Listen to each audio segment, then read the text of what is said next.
你看他今天摔的了，两个手都疼。怎么摔的？怎么两边都摔到从了？自行车上面飞出来，因为快撞到人了，那人不探路，就压弯，他没看到我压弯，然后就那样子。你们一个这没单车，没办法压弯。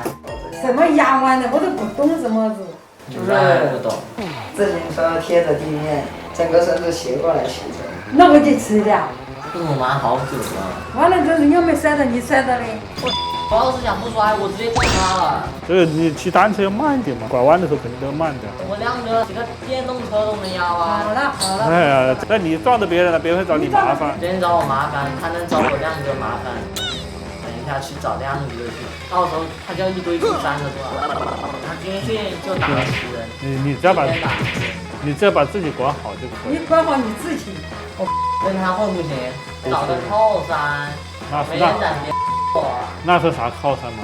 人家有电动车可以给我骑呀，也可以来搞我。骑电动车也是算什么嘛？我看一下有没有摔弯，你拍片，这两个手都要拍。片子也拍完了，这里摔破了一点，就是骨头摔破了一点点，还好，这不是特别严重。他也能去上学吗？可以上学啊？可以上。为啥不能上学呢？上学我们每天都要那样子请假。请假干嘛呀？你请假1个月还得了？你跟着上，要不然你给我买筋膜，好要不然我不上。那你不上了就算了。那请假。你请假干嘛嘞？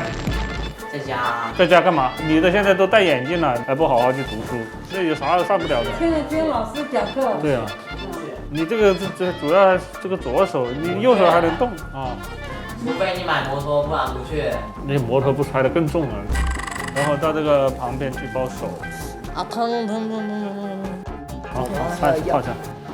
你是哥哥，他是我的同学。你是同学。对。怎么可能哥哥长得比我还矮？